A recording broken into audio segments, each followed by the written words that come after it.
So welcome to another episode of Auburn Opelika Rider Spotlight, and today we have Kirk Iverson with us. And Kirk, thanks for being on today. Glad to be here. Really glad you're able to make it. So I just wanted to ask, tell us a little bit about your cycling journey, or what got you into cycling. Okay, well, I guess like everybody, I started riding when I was a kid, 4 years old or something, I don't know. I was born in Chicago, but we moved out when I was 9 to California, Southern California. And I was doing a lot of riding there, I guess, as a kid. And then maybe the thing that really got me going was in junior high school, I had a paper route. And I was wearing those canvas bags that go over your shoulder and stuff. And had to deliver papers 7 days a week. And it was a ball. I was just riding all over the place on my bike. So the first thing I did with the money I made was buy a new bike. One of these. Oh, nice. This is in the mid '60s. It was one of those newfangled 10-speed bikes with drop handlebars. Yeah. Wow. I'll say. How long were you with the Peace Corps? 5 years. Swaziland, which is now Eswatini, and then Lesotho. They're both in southern Africa. And then Penn State sent me back on that project for a couple years after a while. Yeah, so I was in the Peace Corps. I came back, and Penn State was working on a project where I'd been. So I went to grad school there, and then I stayed and taught and did research and stuff like that. After the Peace Corps and everything you were doing, what brought you to Auburn? My wife got a job here. Okay. And were you working for the university also here? Yeah. I was. We met at Penn State, and then she went to Michigan State for a postdoc. I went to Colorado State for a job, thinking she was going to join me, but she got a job here, so I came here. But then I got a job here. Awesome. On top of cycling, you also played some volleyball. Yeah, when I was in high school in Southern California, we really got into volleyball. At the schools, you play outside on asphalt, so you learn to dive and roll instead of dive and slide. And I just decided that was going to be my lifetime sport, so I did it for 50 years. And that was what I did competitively. We did it for fun too. Yes. But, you have pet turtles. Yeah. Yeah, 2, right? Yeah. 2, yeah. Tell us a little more about your turtles and how you got into that, because I ask you about them all the time. Yeah, but they've just been really fun to have. They've got their own personalities, and they're very intelligent. I think mine are above average, but I think they're all good. And they're just fun. They know how to communicate and tell me they want to go for a walk or food or just have a conversation. And yeah, they're fun. And it's not true. They do miss us when we're not around, but they can handle it. Yeah. And then we make up for it later. You have the Second Sunday Adventure Ride. Tell us a little bit about that and how that got started. Yeah, well, we were building a lot of cycling around here in Auburn, in the area, and most of the rides were around town, and that was great. But starting with the newspaper route and stuff, I kind of grew up looking at a bicycle as being part of a lifestyle, just part of your life. And all this recreational riding is wonderful. I like to do it a lot, but there's still things missing. You can use a bike for commuting, you can go to the store with it, you go to work with it, whatever. And you can take your bike somewhere and go see something really pretty or historical or whatever, and you see it better on a bike than you do in a car. And maybe better than walking because you can see more, but you're still going slow enough to see most of the time. Yeah. So I just thought, well, that's one thing we're not doing, and I'm not going to force everybody to commute, but I could at least show them maybe some examples of what you could do to have an adventure on a bike, where the bike isn't the main thing. It's what you're seeing, but you're going to see it with a bike. And so we started doing that, and we've been doing it since 2011, I think. Wow. And yeah, it's been a lot of fun. We got historical places, pretty places, cultural places, whatever. Yeah. One that stands out for me, and Jennifer and I actually did it, was the frog ride. Sean Jacobson is a good friend, and he's a naturalist, and so he knows all about things like frogs and gators and whatnot. So we have a frog ride and we have a gator ride, and he leads both of those. And the frog ride would go out to Little Texas in Macon County, and just as it's starting to turn dark, and the frogs start making their noise and stuff, and we just ride along on a couple of quiet county roads on a Sunday night, and it's cooler too, so we do that ride in July. Yeah, we're not concerned about how many miles we're doing or how fast we're going. We're just, what are you going to see? Right. What are you going to learn? Another one that is really great that we promote is the Saturday morning ride, the breakfast ride. Is that what you call it now? What do you call yours?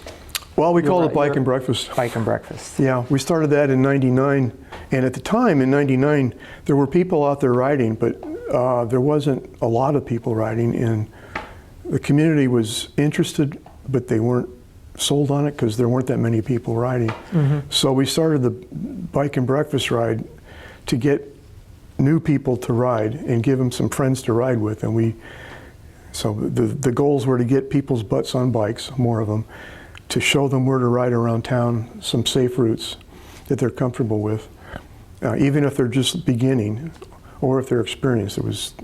We could take anybody, and we wouldn't leave anybody behind. They had that.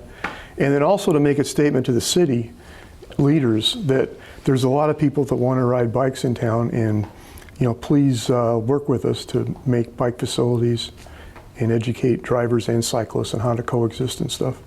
So that demographics here, I guess you'd call it, has changed. So instead of having one big group, we've kind of broken up into different groups. Some people like to go faster.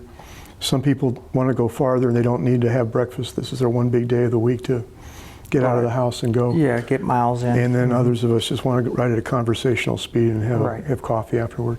What have you seen in the cycling community from the start of these groups to where we're at now? And are you seeing progress with the city? Yeah, well, there's certainly a lot more cycling going on. And not that there never was any, but now you've got groups going together, you got more people commuting. Auburn University made some huge steps to be a bike-friendly campus. We became Alabama's first bike-friendly community. It doesn't mean we're 100% bike-friendly, but we're trying. Sure. And there's only one other city right now, Gulf Shores, that has gotten that. Opelika is going to get it soon because they're doing a lot of good work too. There's the mountain biking is just doing so much over at Chihuahua. Yeah. Camp has just done a wonderful job with that. They have. We have the schools teaching 4th grade bike safety.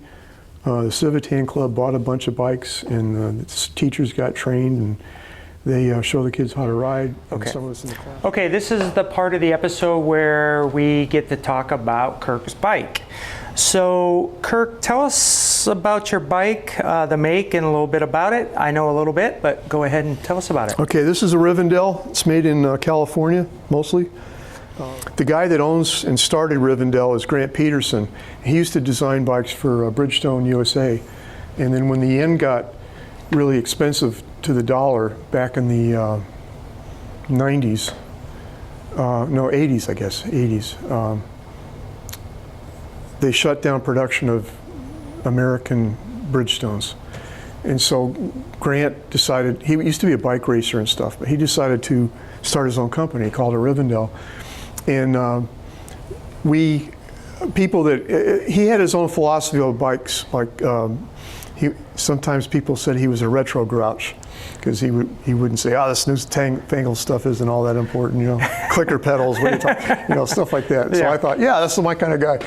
So I kept up with him. This was the very early days of the internet. There was no Gmail. There was listservs and stuff like that. Yeah. So with your Rivendell, this is the bike I see. This is what you ride. We've talked about this, and your thought on this is with tire size and the way this bike is set up, riding road, rough road, even a gravel road or path, this bike can do it. Yeah, this thing thinks it's a gravel bike. I don't take it on single track, but I've taken it on plenty of gravel roads and stuff. Yeah. It's got 32 centimeter tires. It'll take wider, and it's got plenty of gears. It doesn't have shocks or anything like that because I'm not racing, so I don't think I really need it. Yeah. But I take it anywhere. It's very similar to my 1974 Raleigh Supercourse, but this is custom. When Grant said he's going to start Rivendell, he said, I'm going to make custom bikes, and I didn't even know what that meant. I didn't know you could make a custom bike. I thought, wow, that's something. So I saved quarters for 10 years, and then I put the down payment on this thing. And it's like the Raleigh, except everything fits me just a little bit better. Right. And when I ordered it, you know, he wanted to know my size. He only asked for 2 measurements, my pubic bone height and the height of the saddle on my favorite bike. And that was it. Yeah. And everything else was what kind of riding you want to do. Mostly road, gravel, asphalt, whatever. So I put it together and it just fits me really well. Yeah, so it is a true custom bike. And Yeah. this is a steel bike. It's steel. Yeah. And a lugged bike, beautifully painted and lugged bike. The other thing that's unique about your bike is, what I love about it is you're running bar end shifters. You don't see that much anymore. I have one bike that runs them, but I'm a huge fan. I've always liked those. How long have you had this bike? I bought it in 09. I got it in 09. Wow. And I know, like, you've ridden it, the miles you put on it, you've been through some you've worn out wheels. Yeah. This is a rim brake bike, so Yeah. everybody knows rim brakes. Now, over time, rims deteriorate, they dish and crack. Well, you've gone through some wheels. Yeah. Yeah. Grant, I was talking to Grant, putting the order together. He said, what color do you want? I said, well, you know, you used to have in your catalog, look up the catalogs. It's funny to hear you. It's funny to hear you say catalog. Yeah. Just because. They still sell them, the old ones. Yeah. But I said, well, you had 6 or 8 colors. I always liked the blue one. He said, okay, well, hey, let me give you this color. It's this kind of blue, and he had all the description about it, and then a white and all the inlays and stuff. Right. He said, I've only used that once for my wife, so we're going to call this Mary's Blue. So Wow. This is Mary's Blue. Okay. And it's at the time it was the only other one in the world. So thanks for coming in and telling us about your bike and telling us your story. I'll just show you this one too. There you go. And I know from, that's time to start riding whenever I hear that. People start salivating and getting on their pedals and stuff. You know. Monique, a local cyclist here, she brought that from Denmark Oh, yeah. last year. So. Yeah. Well, thanks again for coming in. We appreciate you taking the time out, and appreciate all that you're doing for the local cycling community, and also new riders, and making sure everybody's safe out there riding. So once again, thanks for coming in. Well, thanks for what you guys are doing here. Yeah. You're a big part of the community. Well, we appreciate everybody tuning in this time, and once again, we'll have another rider next month. If you have any questions pertaining to what you've heard or learned today, feel free to call the shop. Myself, Kevin, can fill you in. We have a ride board here, and you know, I ride with Kirk and try to make a lot of these rides. So if you have any questions, you're more than welcome to contact me, and I can put you in touch with the correct people to start going out on the rides.